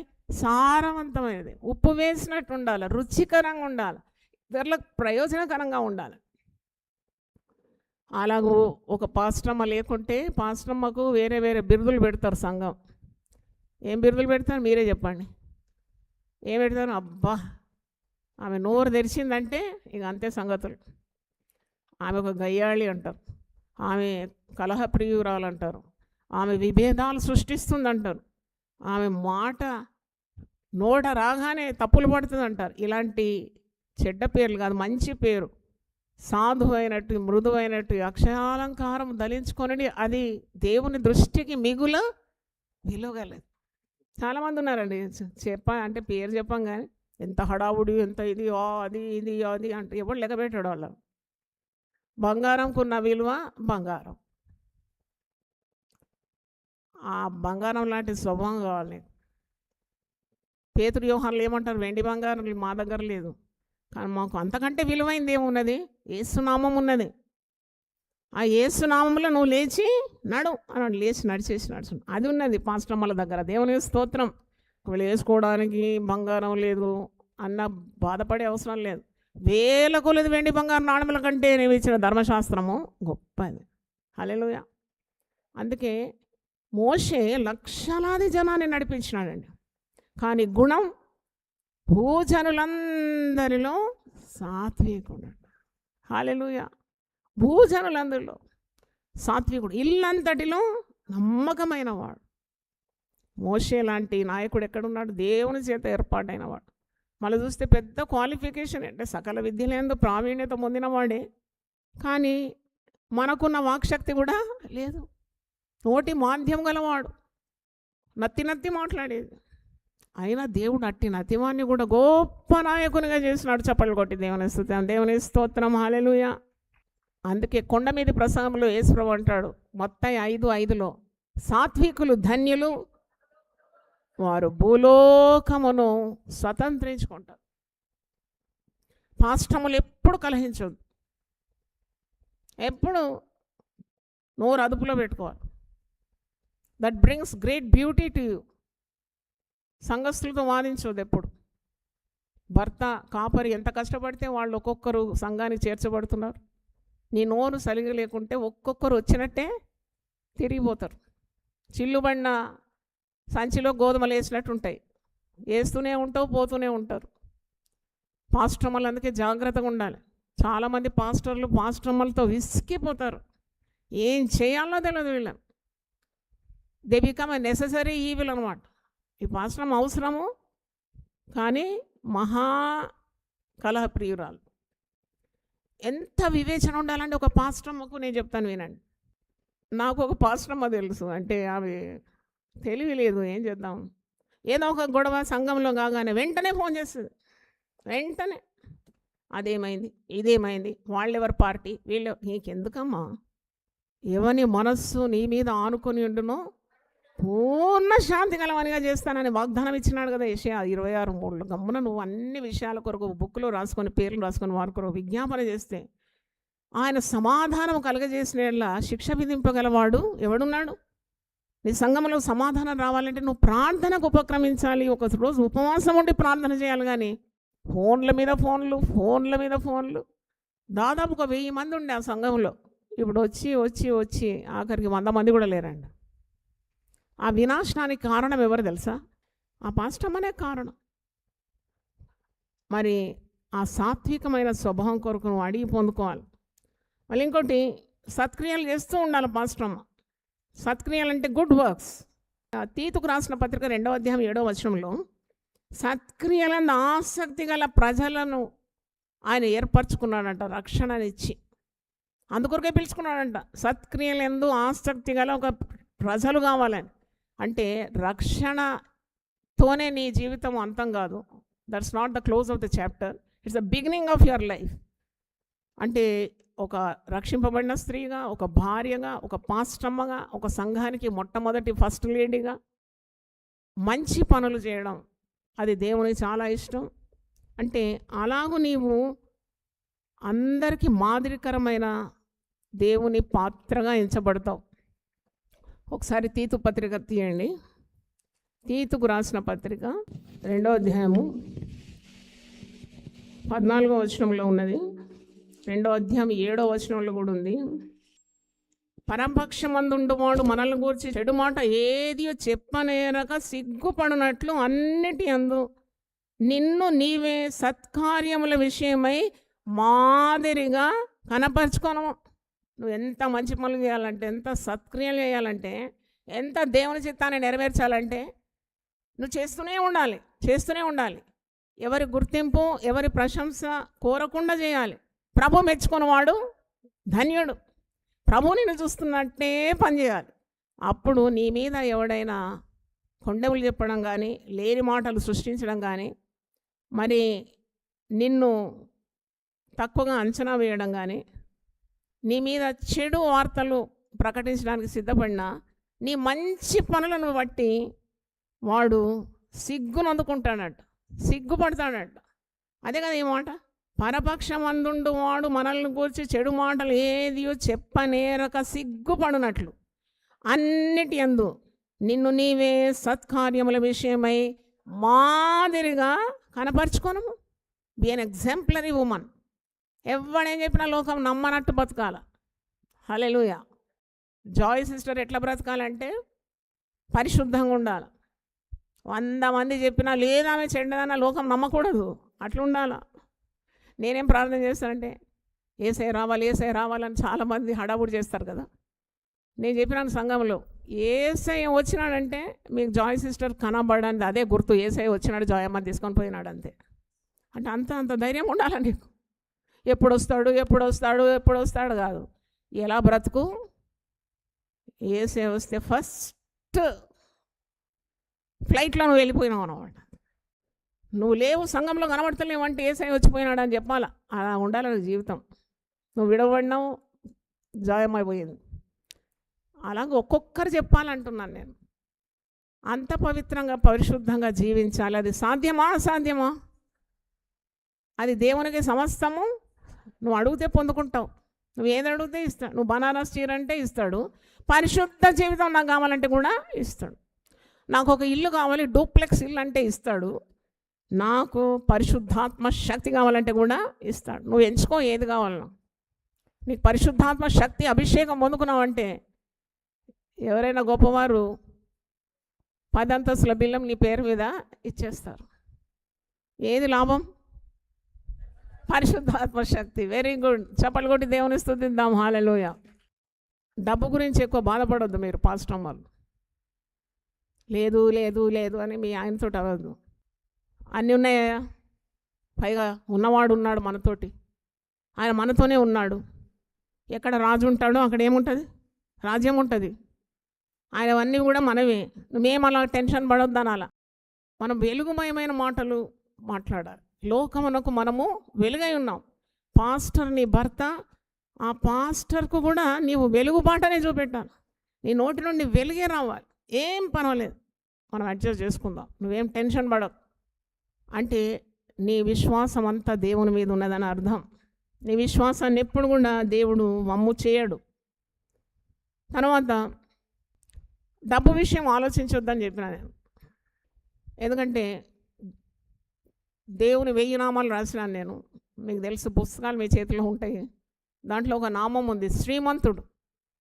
1 తిమోతి 6:15 ఆయన శ్రీమంతుడు అంట, రాజులకు రాజు, ప్రభువులకు ప్రభు. పౌలు అంటాడు, కాగా నా దేవుడు తన ఐశ్వర్యం చొప్పున. ఆయన ఐశ్వర్యాన్ని ఎవరు కొలుస్తారా? కొలగలుగుతామా? తన ఐశ్వర్యం చొప్పున క్రీస్తు యేసునందు మహిమలో మీ ప్రతి అవసరత తీరుస్తాడు. గట్టిగా చప్పలు కొట్టి దేవుని స్తుతిద్దాం. హల్లెలూయా. తప్పకుండా దేవుడు నీ ప్రార్థన, నీ కన్నీళ్ళని చూస్తాడు. నువ్వు కన్నీళ్ళు విడిచుట నేను చూచి తిని, నీ ప్రార్థన నేను అంగీకరించి ఉన్నాను, నేను నిన్ను బాగు చేసేదాను. హల్లెలూయా. అది ఆర్థిక పరిస్థితి కానీ, నీ ఆరోగ్య పరిస్థితి కానీ, నీ కుటుంబ పరిస్థితి కానీ దేవుడు బాగు చేస్తాడు. మహోన్నతుడైన దేవుని సేవకురాలు నీవు. మహోన్నతుడైన దేవుని సేవకులుగా ఉండడం స్వల్ప విషయము కానే కాదు. తర్వాత 6వది, చాలా సహనం కొరకు అడగాల దేవుని. సహనం లోపించిందంటే చేతి జారిపోతుంది, అన్ని ఆశీర్వాదాలన్నీ జారిపోతుంది. ఆ సహనము మరి 1 పేతురు 3:11 ఒకసారి చూడండి. అతడు కీడు నుండి తొలగి మేలు చేయవలెను, సమాధానమును వెదికి దాన్ని వెంటాడవలెను. ప్రభు కన్నులు నీతిమంతుల మీదను, ఆయన చెవులు వారి ప్రార్థనల వైపు ఉన్నవి కానీ ప్రభు ముఖము కీడు చేయ వారికి విరోధముగా ఉన్నది. అంటే తప్పకుండా నీతిమంతుల ప్రార్థన మనపూర్వకమైనదై బహుబలం గలదై ఉంటుంది. నీవు మంచి పని చేస్తున్నావు, దేవుని సేవ చేస్తున్నావు, సేవలో ఉన్న అవసరతల కొరకు, కుటుంబ అవసరాల కొరకు విజ్ఞాపన చేస్తున్నావు, ప్రార్థన చేస్తున్నావు. ఓర్పు కలిగి ప్రవర్తించు, హడావుడిగా ప్రవర్తించకు. నిమ్మళం, నిబ్బరం, సహనం, ఇవన్నీ కూడా దైవిక లక్షణాలు. ఇవి తప్పకుండా నీ ప్రతి అక్కర దేవుడు తీరుస్తాడు. 7వ చూసినప్పుడు పరిచర్య చేసే స్త్రీలు తప్పకుండా అన్ని విషయాల్లో నమ్మకంగా ఉండాలి. మరి నిగ్రహ శక్తి కలిగి ఉండాలి. నిగ్రహ శక్తి అది కూడా ఆత్మఫలమే. ప్రేమ, సంతోషం, సమాధానం, దీర్ఘశాంతం, విశ్వాసం, సాత్వికం, దయాళుత్వం, మంచితనం, ఆశా నిగ్రహం, సెల్ఫ్ కంట్రోల్ ఉండాలి. మిత్తముగా ఉండాలి అన్ని విషయంలో మీద. పౌలు భక్తుడు ఆత్మీయ తండ్రి తన ఆత్మీయ కుమారుడైన తిమోతికి హెచ్చరించిన హెచ్చరికల్లో చాలా శ్రేష్టమైనది నేను ఎప్పుడు తీసుకుంటాను ఏంటంటే, నా కుమారుడా నువ్వు అన్ని విషయంలో ఎలా ఉండాలా? మితముగా ప్రవర్తించండి. లిమిటెడ్. అది మాట అయినా, అది నీ చేష్టలైనా, నీ క్రియలైనా చాలా నిబ్బరంతో ఉండాలి, నిగ్రహ శక్తితో ఉండాలి. కొందరు పాశ్రమాలు చేసే పని ఏంటంటే మొదట ఎక్కువ మాట్లాడతారు చాలామంది. అది వినాశనానికి కారణం. హృదయము నిండిన దాన్ని బట్టి నీ నోరు వాగుతూ ఉంటుంది, ఆపరు, మాటలు. అందుకే సంఘాలు కూలిపోతుంది. మీ భర్త చేసిన కష్టమంతా నీళ్ల పాలైపోతుంది. Control your tongue. ఒక గొప్ప వ్యక్తి ఇలా అంటున్నాడు, control your tongue, temper and temptation. నీ కోపాన్ని అణుచుకో, నీ ఆశలు అణుచుకో, మరి నీ శోధనలు కూడా అణిచివేయబడాలి. అంటే వట్టి మాటలు లేమిడి కారణమైపోతుంది. ఊరికే మాట్లాడకూడదు పాస్టర్ వాళ్ళు. ఎందుకంటే మీకు అంత సంఘభారం ఉన్నది మీ మీద. అన్ని కుటుంబాల భారం నీకు ఇచ్చినాడు దేవుడు. నీ కుటుంబ భారం దేవుడు ఇచ్చినాడు. నీ భర్త యొక్క మరి పరిచర్లో నువ్వు సగటు సహాయం చేయాలి. సగటు కాదు, చాలామంది పాస్టర్ వాళ్ళు 90% వాళ్ళే సపోర్ట్ చేస్తారు వెనుకుండి. మరి అప్పుడు నీకు ఎన్ని బాధ్యతలు ఉంది. హౌస్ విజిటింగ్ అని వెళ్తారు పొద్దున్న, వాళ్ళు వచ్చేది సాయంకాలం. అట్టి పరిచర్యలు నిలవదండి. అట్టి పిల్లలు కూడా బాగుపడరు. ఇప్పుడే నేను చెప్తున్నాను, I have experience. I came from A pastors family. పిల్లల్ని వదిలేసి సంకలో బైబిల్ పెట్టుకొని పెద్ద ప్రార్థనలు చేసి పాటలు పాడి అల్లరి చేస్తే నీ కుటుంబం బాగుపడదు. నీవు తగినట్టు ప్రవర్తిస్తేనే కానీ, వాక్యానుసారంగా ఉంటే కానీ నీకు జవాబులు రావు. చాలామంది స్త్రీలు చేసే మిస్టేక్ ఇది. మీరు నన్ను తిడితే తిట్టండి, కొడితే కొట్టండి, ఐఎమ్ రెడీ. నేను చెప్పే మాట కరెక్ట్ 100%. చాలా భక్తి పెరిగిపోతుంది. ఆ ఇంట్లో మీటింగ్, ఈ ఇంట్లో మీటింగ్, ఈ ఇంట్లో మీటింగ్, ఈ ఇంట్లో ఆఖరికి ఏమవుతుంది, ఇల్లు బీకి పందిరేస్తారు. పిల్లలు ఒక దారి, భర్త మరో దారి. ఏమి లేనిదై ఆమె కూర్చుంటుందంట ఆఖరికి. యెషయా 3 ఆఖరి లైన్ చదవండి. ఆమె ఏమి లేనిదై కూర్చుంటుందండి, అన్నీ పోగొట్టుకుంటుంది. దేవుడు ఇచ్చిన ఆశీర్వాదాలను పొందుపరుచుకొని containing it is a great art. నీకు ఇచ్చిన ఆశీర్వాదాలు నువ్వు అన్నీ కూడా భద్రంగా పదిలంగా పెట్టుకోవడం చాలా గొప్ప జ్ఞానం. అది దాని కొరకు నువ్వు ప్రయాసపడుతున్నావు, ప్రార్థన చేస్తున్నావు. ఎక్కడ పోయింది మీ అమ్మ అంటే వరంగల్ పోయింది. మళ్ళీ అడిగితే ఆదిలాబాద్ పోయింది. ఎందుకు పోయింది? సువార్త వేయడం. మీకు ఏం తింటాం, మేము ఎడుతున్నాం తినకుండా. అది పద్ధతి కాదండి. అది మీరు పిట్టలను చూసి నేర్చుకోండి. గూడులో ఉన్న పిట్టలు, మగ పిట్ట ఆడపిట్ట ఉంటుంది. ఎప్పుడైనా 2 పోతాయా?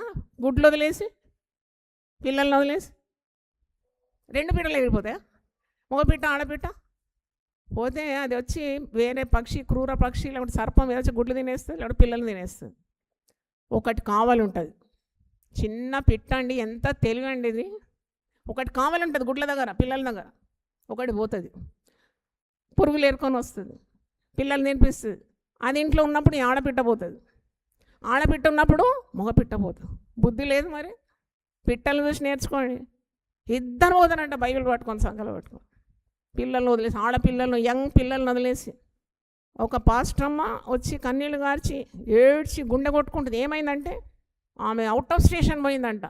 యంగ్ పిల్ల, 18 ఏళ్ళ పిల్లని వదిలేసి. ఒకడెవడో విశ్వాసి అంట పేరు, వాడు విశ్వాసి కాదు, ఏం కాదు. ఇంటికి వచ్చినాడు, ఆ పిల్లను అత్యాచారం చేసి పడేసినాడు. ఆ పిల్ల ఆత్మహత్య చేసుకొని చనిపోయింది. ఈ ఇల్లు వినాశనానికి కారణం ఎవరు? తెలివి ఉందా? అంత యంగ్ గర్ల్ను ఇంటికాడ వదిలేసిపోవడం. కొందరు పాస్టమ్మలు పాస్టర్లను పెడతారు, అందమైన పని మనిషిని కూడా పెట్టిపోతారు. ఇంతకంటే బుద్ధి లేని పని ఇంకెవరుందా? అపవాదికి మనం ఏమి ఇవ్వద్దు, చోటు ఇవ్వద్దు. ఒక పిల్లిని, ఒక ఎలకని ఒక గదిలో వేస్తే ముట్టకుండా ఉంటుంది ఇట్లా. అరే తెలివి వాడాలి. అందుకే దేవునికి చాలా ఇష్టం ఏంటంటే జ్ఞానం అడగడం. దేవునికి ఇష్టం. దేవునికి స్తోత్రం. మీలో ఎవరికైనా జ్ఞానం కొదువు ఉంటే మనం ఏం చేయాలి? దేవుణ్ణి అడగాలి. అందరికీ ఎలాగిస్తాడంట? ధారాళంగా ఇస్తాడంట. చప్పట్లతో దేవుని స్తుతిద్దాం. హల్లెలూయా. కుటుంబాలు పడిపోవడానికి స్త్రీలే కారణం, సంఘాలు పడిపోవడానికి స్త్రీలే కారణం, రాజ్యాలు కూలిపోవడానికి కూడా స్త్రీలే కారణం. సామెతలు 31లో తల్లి తన కుమారునికి ఉపదేశిస్తుంది, రాజులను నశింపజేయు స్త్రీలు ఉన్నారు, జాగ్రత్త కొడుకా. రాజులను సహా నశింపజేస్తారు. అభిషక్తులు సహా పడిపోతున్నారు. ఎందుకంటే ఆ ఇంటి ఆవిడకు జ్ఞానము లేదు, ప్రార్థన జీవితం లేదు. ఆమె తన ఇంటి వారి నడతలను ఏం చేస్తలేదు, అని పెడతలేదు. నేను చెప్పిన మాట కాదు, అది పరిశుద్ధ గ్రంథంలో ఉంది. ఆమె తన ఇంటి వారి నడతలను ఏం చేస్తుంది, కనిపెడుతుంది. పిల్లలు ఎటుపోతున్నారు, భార్య ఎటుపోతున్నాడు, ప్రార్థన చేయాలి. Nothing more powerful than prayer. ఇప్పుడు మీ ఆయన పాస్టరే, పేరు పొందిన పాస్టరే ఉండొచ్చు. కొంతమంది పాస్టర్లకు ఎక్కడ పోతున్నావు అంటే కోపం వచ్చేస్తుంది. నేను ఎక్కడ పోతున్నాను తెలియదు నీకు, బైబిల్ పట్టుకొని ఎక్కడ పోతారు అది చెప్పిపోవచ్చు కదా, నువ్వు ఎక్కడ పోతున్నావు అని చెప్పాను. మరి ఏం చేస్తావు నువ్వు? ఆయన వెంబడి వెళ్తావా? నువ్వు వెళ్ళొచ్చా? వెళ్ళలే. కానీ నీ ప్రార్థన వెంబడి వెళ్తుంది. దేవునికి స్తోత్రం. Hallelujah. Your prayer will reach faster than his pace. Definitely he will be caught in the sin. దేవుడు రహస్యమైనది ప్రతిది కూడా వెలుగులోకి తీసుకొస్తాడు. నీ పేరు పాడు కావాలని కాదు, నీకు తెలియాలి. How much you have to pray more to keep your house in good shape. అందుకోరు లేదు బట్ట బయలు సిద్దేవా, బట్ట బయలు జయదేవా, నా భర్త పాప అని అంటే నీకు సంఘము ఉండదు, నీకు ఆ భర్త కూడా ఉండడు, పిల్లలు కూడా పెడదారిలో వెళ్ళిపోతారు. అట్లా ప్రార్థన చేయకు. నాకు తెలవాలి నా ఇంటి కార్యం. ఇతరులకు తెలియకముందే నాకు తెలవాలి. అది తెలివి. కనుక ఊరంతా ఉద్ధరించి ఇల్లు పాడు చేసుకోకుండా మొదట ఇంట్లో గెలిచి మళ్ళీ రచ్చలో గెలవండి. ఎందుకంటే మీరు పాస్టరం అయినారు, తెల్ల చీర కట్టుకున్నారు, లేకుంటే రంగు చీర కట్టుకున్నారని సమాజం కానీ సంఘం కానీ మిమ్మల్ని గౌరవించదు. మీరు చేసిన క్రియలను బట్టి వారు గౌరవిస్తారు. దేవునికి స్తోత్రం. అది ఎక్కడుందన్నమాట? గౌనుల యొద్ద ఆమె క్రియలు కొనియాడబడునంట. గౌనుల యుద్ధ ఏం మాట్లాడుకుంటారు? ఆమె చేసిన పనుల గురించి మాట్లాడుకుంటారు. ఆమె సంఘంలో ఏ విధంగా రాణించింది, విశ్వాసులతో ఎలా మెలిగింది, భర్తకు ఎలాగో వెన్నెముకలాగా ఉండింది, ఎంత సహకారిగా ఉండింది, అలా మాట్లాడుకుంటారంట. ఆమె వేసుకున్న బట్టల గురించి, వేసుకున్న నగల గురించి, కాళ్ళకి వేసుకున్న గజ్జల గురించి, బడ్డాణం గురించి, వరుసలు 4 వరుసల గురించి మాట్లాడారు. ప్రజలకు అనవసరం అది. నీకంటే తయారయ్యే వాళ్ళు చాలామంది ఉంటారు. అందుకే గౌనుల కింద ఏం మాట్లాడతారు? చేసిన పనిని బట్టి అట్టిదానికి ప్రతిఫలం ఇయ్యదగును. గౌనుల యుద్ధ ఆమె పనులు ఆమెను కొనియాడు. అంత గొప్ప కార్యం అండి. అందుకే భార్య దొరికిన వానికి మేలు దొరికినండి. ఎవరో ప్రసంగంలో విన్నా, భార్య దొరికిన వానికి తేలు దొరికిన. తేలు కాదయ్యా, అది మేలు. తేలు పుట్టింది అంటారు కదా, మేలు దొరికినది అన్నమాట. అంటే ఆ భార్య ప్రవర్తన ఎంత మనుషుల దయందును, దేవుని దయందును, జ్ఞానమందును, వయస్యందును, యేసుప్రభు ఎదిగినాడు, సమయలు బాలేను. అలాగూ నీవు as the years go by you should become more mature in your dealings, in your conduct. అంటే ఈ వాక్యం అధికంగా నేర్చుకుంటున్నావు కాబట్టి తప్పకుండా నీకు అట్టి ప్రవర్తన రావాలి. మాటి మాటికి విజిటింగ్ అని పోతారు కదా, అది కూడా నాకు నేను దేవుడు చెప్పమంటే చెప్తున్నాను. మాటి మాటికి పోతారు పని పాడలేకుండా. ఎవరన్నా రోగులు ఉన్నారు, పోయి దర్శించు, 5 నిమిషాలు ప్రార్థన చేసి తిరిగి ఇంటికి రా, ఇంట్లో పనులు ఉన్నాయి. లేకుంటే ఎవరైనా తగులాడుతున్నా పోయి సమాధానపరిచి తిరిగి ఇంటికి వచ్చాయి. ఇదే పని అన్నట్టు ఇంటి బాధ్యతలన్నీ విస్మరించి, అటు ఆ దైవజన్ని విస్మరించి, ఇది ఒక ఫ్యాషన్ అయిపోయింది ఈ రోజుల్లో. I bind it, I don't like it, because God never says to neglect your families. ఇల్లు కట్టుకోవాలి, అదే ప్రప్రదమైన బాధ్యత. జ్ఞానవంతురాలు సంఘాన్ని కడుతుందని లేదు, ఏం కడుతుందని ఉంది. మొదట ఏం కట్టాలి మరి? ఇల్లు కట్టాలి. నేనైనా నువ్వైనా, నో డిఫరెన్షియేషన్, దాంట్లో ఏ భేదం లేదు. చెప్పేవారైనా వినేవారైనా మొట్టమొదట గృహాలు కట్టుకోవాలి. చక్కగా కట్టబడిన కుటుంబము దేవుని దృష్టికి ఎంత యోగ్యమైనదిగా ఉంటుంది. ఎవరు వేలు పెట్టి నిన్ను తిరస్కరించకుండా ఉండాలి. అంటే దీనికి తప్పకుండా ప్రేమ కావాలి. ఆ ప్రేమ గురించి నేను చెప్పినాను. ఒకరి భారములు ఒకరు భరించాలి. అది సంఘములో విశ్వాసుల మధ్యలో కాకుండా మరి భార్యాభర్తల మధ్యలో కూడా ఒకరి భారం ఒకరు భరించాలి. ఆయన భారం ఎక్కువైపోతే నువ్వు భరించాలి, ప్రార్థన సహకారం అందించాలి, మంచి మాటలు మాట్లాడాలి. లేదు అనంటే థింగ్స్ బికమ్ వెరీ డిఫికల్ట్. సునాయాసంగా చేసే పనులన్నీ కూడా చాలా కఠినంగా మారిపోతాయి. గలతీ 6:2లో ఆ మాట ఉన్నది. తర్వాత 9వ నేను చెప్పి ఇంకా 2 చెప్పి ముగించేస్తున్నాను. పరిశుద్ధ గ్రంథంలో ప్రకటన గ్రంథం 2వ అధ్యాయం 10వ వచనంలో ఒక మాట ఉంది. నిన్ను ఒక విశ్వాసపాత్రగా దేవుడు తీర్చాలని నువ్వు ప్రార్థించాలి. శ్రమలు వస్తాయి, కష్టాలు వస్తాయి, నష్టాలు వస్తాయి, ఎన్నెన్నో ఆటుపోట్లు వస్తాయి. సేవ అంటే మామూలైంది కాదు. You have to face many consequences. ఇది ఒక పోరాటం, ఇది ఆరాటము కాదు. సేవ అంటే పోరాటమే. ప్రతిరోజు ఉంటుంది నీకు పోరాటం. కానీ ఆ పోరాటంలో ప్రభు నీ చెయ్యి ఎప్పుడు కూడా విడిచిపెట్టాడు. You are never alone. నువ్వు ఒంటరి దానివి కావు. తప్పకుండా ప్రభువు సన్నిధి నీకుంది కాబట్టి నీవు ఆశించినది దేవుడు నీకు అనుగ్రహిస్తాడు. నీ నమ్మకత్వాన్ని వదిలిపెట్టకూడదు, నీ దర్శనాన్ని వదిలిపెట్టకూడదు, దేవునికి ఇచ్చిన పనిపాట్లు వదిలిపెట్టకూడదు, నువ్వు చేసే సత్క్రియలు వదిలిపెట్టకూడదు, నీ భక్తి జీవితాన్ని వదిలిపెట్టకూడదు, నీ ప్రార్థనా జీవితం ఆగిపోవద్దు, వాక్య పఠనం ఆగిపోకూడదు, జ్ఞానం కొరకు అడగడం కూడా ఆగిపోకూడదు. అలా దేవుడు నిన్ను పదునైన పాత్రగా మార్చుకొని వాడగలడు. మరణం వరకు నమ్మకంగా ఉండాలని ఒక తీర్మానం చేసుకోవాలి. అది ప్రకటన గ్రంథం 2వ అధ్యాయం 10వ వచనంలో ఉంది. బాప్తీసం తీసుకున్నప్పుడు ఆ మాటలు పలుకుతాం, ప్రమాణాలు తీసుకుంటాం. వివాహమైనప్పుడు కూడా ఆ ప్రమాణాలు తీసుకుంటాం. మనం ఎప్పటి వరకు నమ్మకంగా ఉండాలి? మరణం వరకు. 2వ అధ్యాయం 10వ వచనంలో ఉంది. ఇదిగో మీరు శోధింపబడినట్లు అపవాది మీలో కొందరిని చెరలో వేయబోచున్నాడు. 10 దినములు శ్రమ కలుగును, మరణము వరకు నమ్మకముగా ఉండుము, నేను నీకు జీవ కిరీటము ఇచ్చేద్దాం. తప్పకుండా every person who works will have a reward. ప్రతి వాని జీతము ఆయన చేతిలో ఉంది. ప్రతిఫలం ఇచ్చే దేవుడు. వాని క్రియల చొప్పున ఆయన ప్రతిఫలము ఇస్తాడు. తప్ప 10వది ఆఖరిది నేను చెప్పి ముగిస్తాను. నిర్మలమైన మనస్సాక్షి కలిగి ఉండాలి ఎప్పుడు. Don't play with your conscience. నీ మనస్సాక్షి విరుద్ధంగా ఒక్క పని చేయకూడదనే తీర్మానం తీసుకోవాలి. మనస్సాక్షి ఎప్పుడు మాట్లాడుతూ ఉంటుంది. Their inner voice. A clean conscience is greater than 10 cities అంట. ఒక శుద్ధమైన మనస్సాక్షి 10 పట్టణాల కంటే శక్తిని ఇస్తుందంట. 10 పట్టణాలు ఏలడానికి ఉన్న శక్తి నీకు ఇస్తుంది. దేవుని స్తోత్రం. పవర్ఫుల్ అయిపోతాం అనమాట. క్లీన్ కాన్షియన్స్ ఉంటే, మంచి మనస్సాక్షి ఉంటుంది. పాస్టర్ మళ్ళీ అబద్ధాలు ఆడతారా? మేము ఆడమంటారు కదా. అబద్ధం ఆడేవాడు క్రీస్తు విరోధి, సత్య సంబంధి అయిన దేవునికి విరోధి, అబద్ధములకు జనకుడు, అబద్ధికుడు పక్షాన ఉన్నాడంటే క్రీస్తు పక్షాన ఎలాగుంటావు నువ్వు? కాబట్టి మంచి మనస్సాక్షి గురించి వాక్యంలో ఉంది. అపోస్తలుడైన పౌలు మంచి మనస్సాక్షి గురించి ఏమంటున్నాడని చెప్పి నేను ముగిస్తున్నాను. అపోస్తల కార్యం 24:16, యాక్ట్స్ 24:16.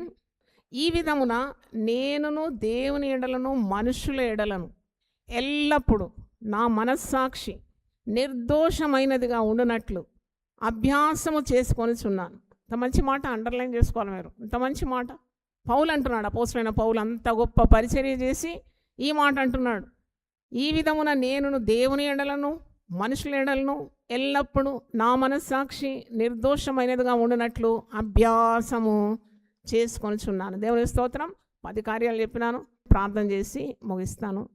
హల్లెలూయా. స్తోత్రం స్తోత్రం స్తోత్రం ప్రభువా, నాయనా నీకు స్తోత్రం. మీరందరూ దేవుని సన్నిధిలో మరి దేవునికి అయిష్టమైన కార్యాలు ఉంటే దాన్ని వదిలిపెట్టండి. ప్రభువా, నువ్వు మాతో మాట్లాడిన వాక్యం ద్వారా ఒక పాస్టమ్మగా, ఒక దేవుని సేవకురాలుగా, ఒక పాస్టర్ భార్యగా నేను ఒక మాదిరికరమైన జీవితం జీవించడానికి నాకు సహాయం దయచేయండి. ప్రార్థనా జీవితం నాకు దయచేయండి. ఎడతెగక నేను ప్రార్థన చేయాలి. దివారాత్రులు దేవుని వాక్యం పఠించాలి. ఎందుకంటే వాక్యమే నాకు జ్ఞానాన్ని ఇస్తుంది, శక్తిని ఇస్తుంది. కాబట్టి పరిశుద్ధ జీవితం జీవించడానికి నాకు సహాయపడేది ప్రార్థనా జీవితం, వాక్యము పఠనం. రెండవది చూసినాము, ఆతిథ్యం ఇవ్వడం నేర్చుకోవాలి. విసుగకుండా ఆతిథ్యం చేయమంటున్నాడు. ఎందుకంటే నువ్వు ఒక పాస్టర్గా ఎంతమందిని నడిపించే బాధ్యత నీకుంది. ఒక పాస్టర్ వెనుకున్నావు. ఒక స్త్రీమూర్తిగా, ఒక తల్లిగా, ఒక సంఘానికి తల్లిగా బాధ్యతలు ఎన్నో ఉంటుంది. విసుగకుండా దేవుని శక్తిని పొందుకొని, మంచి ఆరోగ్యం అడిగి పొందుకొని, స్వస్థ బుద్ధి కలిగి ప్రజలకు సేవ చేయడానికి శక్తి దయచేయమని ప్రార్థన చేయాలి. అలాగే మూడవది మరి వివేచన అడగాలి. 9 కృపావరాల్లో వివేచన వరం ఒకటి. జ్ఞానం, మనుషులను గుర్తుపెట్టడం, కీడు రాబోతుందంటే గమనించడం, కుటుంబానికి సంఘానికి క్షేమకరంగా ఉండే కార్యాలే చేయడం, ఇవన్నీ కూడా వివేచన వరం. అవును, ఎక్కడ కలహం ఉంది, కయ్యం ఉంది గుర్తుపెట్టడం, దాని ప్రకారము ఉపదేశించడం, ఇవన్నీ కూడా పరిశుద్ధాత్మ శక్తి ద్వారానే కలుగుతుంది. 4వది సాత్వికము. సాత్వికమైన మనసు నాకు దయచేయండి. భూజనులందరిలో సాత్వికుడైన మోషే, ఇల్లంతటిలో నమ్మకమైన వాడు మోషే, లక్షలాది మందిని నడిపించడానికి దేవుని యొద్ద నుండి మరి ఆజ్ఞను పొందుకున్నాడు. అట్టి సాత్వికము నాకు దయచేయమని ప్రార్థన చేద్దాం. 5వది సత్క్రియలు చేయడం మానుకోకూడదు. Always do good things, make others happy, serve people.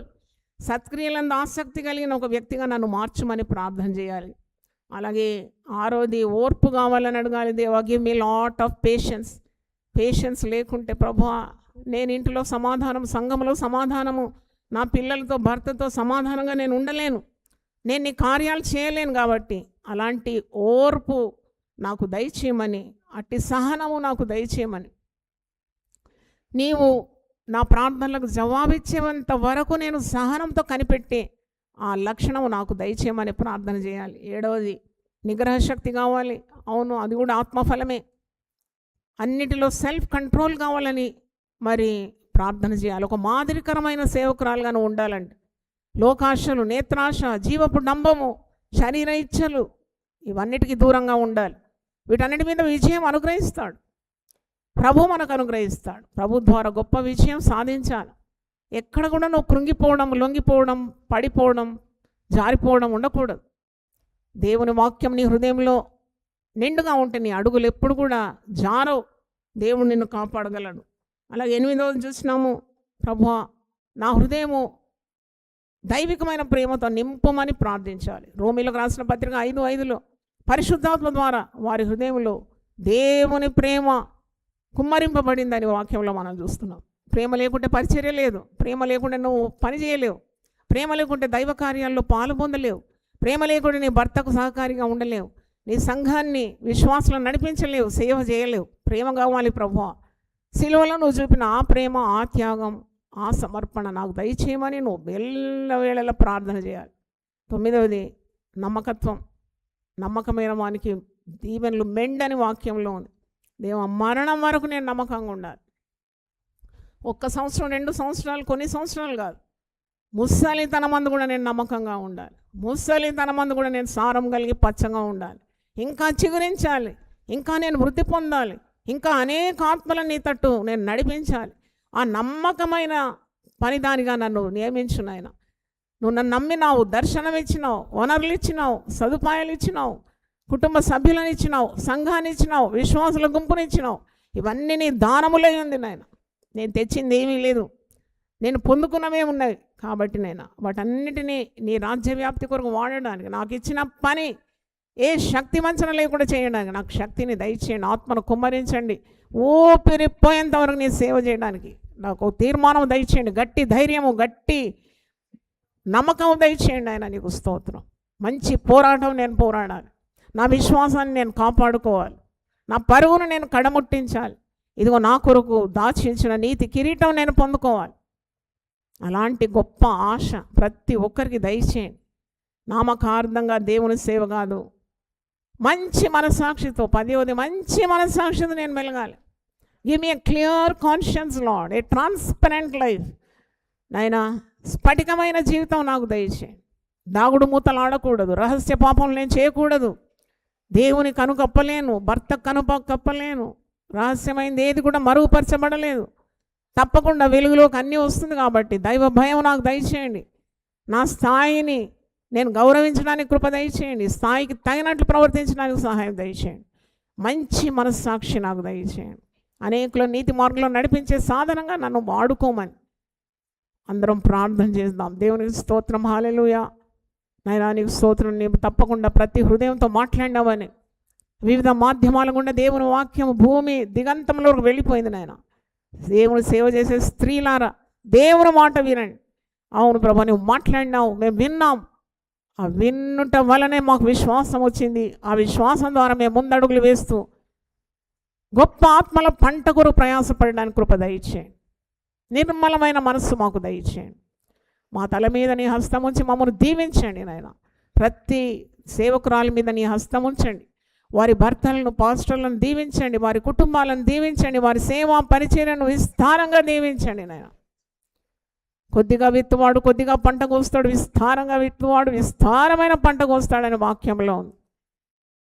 కన్నీళ్లతో విత్తువాడు సంతోషంతో పంట కోస్తాడన్నది. కొద్ది విత్తనాలు పట్టుకొని ఏడ్చిపోవాడు నైనా గొప్ప పంటను కోసుకుంటూ పనులను మోసుకొని వచ్చినని వాక్యంలో ఉంది. ఇవన్నీ నెరవేరుతుంది కనుక నీకు స్తోత్రం. పాస్టర్లందరినీ ఆశీర్వదించండి. పాస్టర్లను, వారి కుటుంబాలను కూడా దీవించి బలమైన పరిచర్య దయచేయండి. సాతాను రాజ్యాన్ని, దాని కోట గోడలను కూల్చడానికి ఉన్న పరిశుద్ధాత్మ శక్తి పొందుకొందరుగాక నాయన. ఆత్మను కుమ్మరించి నడిపించమని యేసు నామములో అడుగుతున్నాను తండ్రి. Amen, amen, amen. God bless you. ప్రతిదినం దేవునితో నేను. కుటుంబ వ్యవస్థలు, జీవన విలువలు అస్తవ్యస్తంగా మారుతున్న ఈ రోజుల్లో ప్రభువు దాసురాలు రెవరెండ్ డాక్టర్ జాయ్ చెరియన్ గారు దైవ దర్శనంతో ప్రభువు సన్నిధిలో కనిపెట్టి పొందిన 366 విభిన్న ధ్యానాంశములను ప్రతిదినం దేవునితో నేను అనే పుస్తక రూపంలో ప్రపంచానికి అందించారు. ఇది అనేకుల జీవితాలను ప్రభావితం చేసే ఒక విలక్షణమైన గ్రంథము.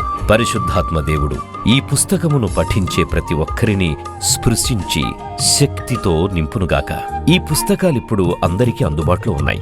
ఈ నూతన సంవత్సరంలో దీనిని మీరు ధ్యానించండి, మీ బంధుమిత్రులకు ఆత్మీయ బహుమతిగా అందించండి. పుస్తక ప్రతుల కొరకు సంప్రదించవలసిన ఫోన్ నంబర్లు 9550504718, 9030757571.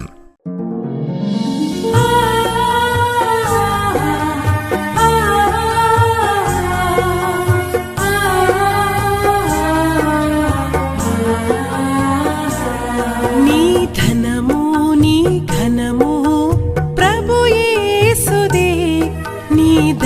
దశమా భాగమునీయ వెనుదీతువా.